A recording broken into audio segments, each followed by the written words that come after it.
Hi guys, this is Jeff here from digitalgrog.com.au. Yep, that's me down there.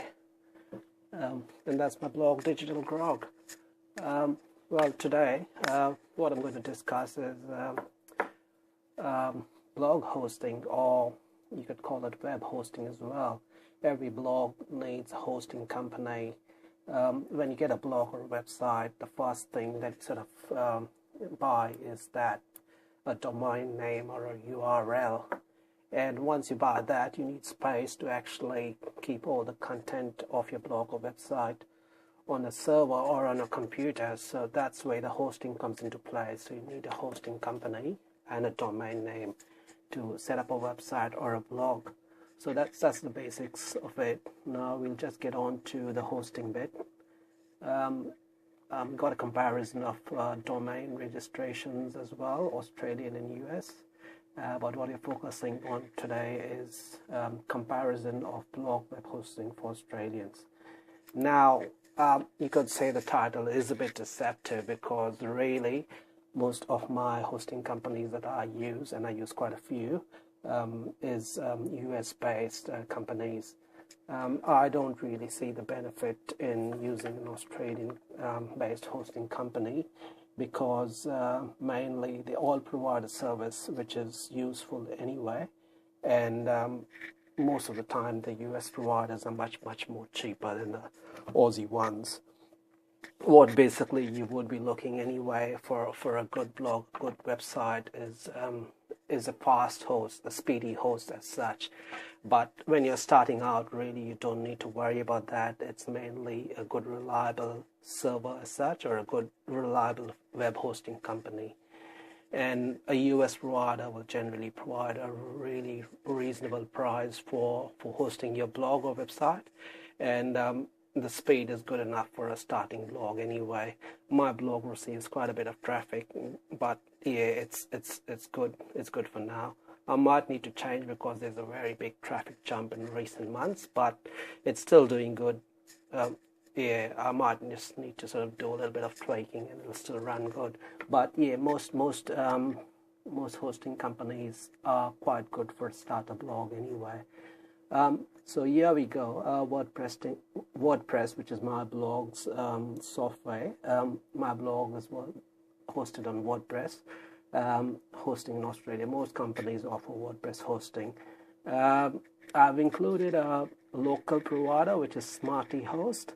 I do use them, but not for hosting. I use them for domains, and that's basically they were the only Australian domain provider for a while on the internet. So I sort of signed up with them and bought a few domains in there. But hosting, I'm with Bluehost, I'm with HostGator. DreamHost, yes, I am with them still, but I don't use them as much. GoDaddy, yes, it's cheap. They're getting more reliable, so that's good. HostMonster, yes, this blog's hosted on HostMonster, and it does pretty well. So that's not such a big problem. VP Hosting, I don't have any real experience with them, but they do seem there has been some okay reviews about their WordPress hosting. So. And they're not really such a pricey provider as such. $9 a month is quite okay, but compared to DreamHost, which is $8.95, HostGator $3.96 a month, Bluehost $4.95, it is quite cheap compared to SmartyHost or VP Hosting as such. And the good thing about the US providers is that quite often they do a lot of deals as well. Like say Bluehost might just drop it to $3.95, or HostGator might just drop it to $2.95 for a certain time. And I normally sort of, whenever that happens, I normally update my links over here anyway.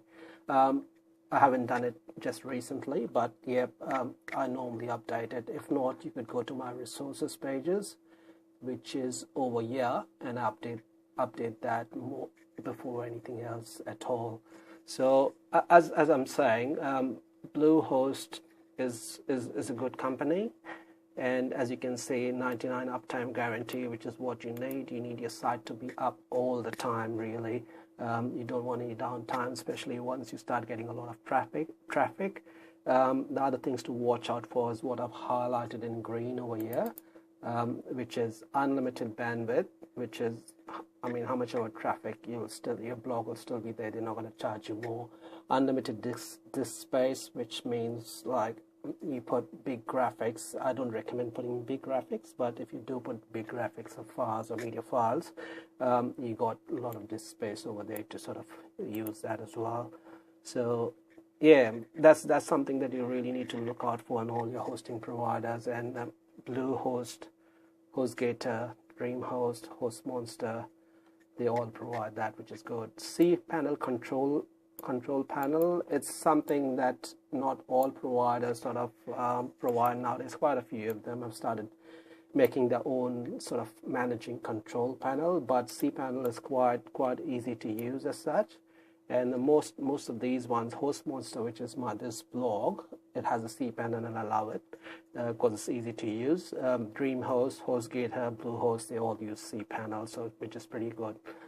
No worries over there. GoDaddy.com doesn't use cPanel. They got their own little software, managing software that they have, but that is quite different, but it's quite simple to use. I like the fact that in their managing cPanel, not cPanel, but whatever software they use, it's just a one-click installation for WordPress blogs, which is quite nice. I missed a few other features that a normal cPanel has, but yeah, I mean, they make up for that with the other simple features that they've sort of input over there.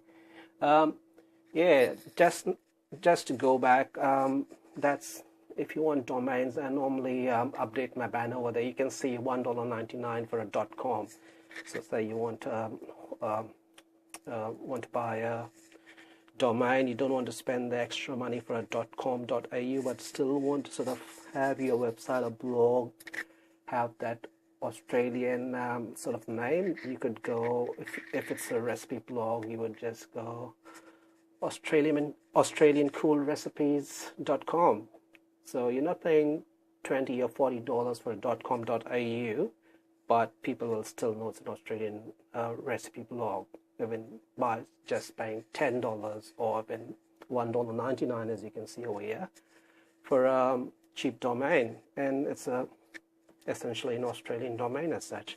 So yeah, there you go. You can get a $1.99 domain right now. So I normally update those banners over there. So I mean, you can always compare it between or you're in there as well. For instance, Bluehost, you can see I put it down as $4.95. That was when that offer was on, but right now they are advertising for $6.95. Normally, there's a few sales happen through my links over here, then they would give me a special deal, and it could be $4.95. But normally, when you click on that link and go through to my affiliate link, you'll know the actual price anyway. So do click to that link to see what the current price is if you do decide to go with a hosting provider like Bluehost or even HostGator or DreamHost. I do normally tend to either put the latest discount code. Like for DreamHost, I put down my personal discount code, which I get because I use them, and you can use them over there to sort of get a discount. HostMonster, I will update it very soon. My blog that uses HostMonster, this one. So yeah, pretty much, yeah, if you click on the link from here and go to the hosting provider, you'll get some sort of discount, or they will let you know what the current discount is. Yeah, that's me down there, and that's my Twitter. So good luck with that, and hope you find a good host, and let me know in the comments column, which is just right down there. There's plenty of comments, including spam comments. But yeah, do let me know if you do end up buying a domain or a web hosting for your blog. And yeah, good luck. See ya.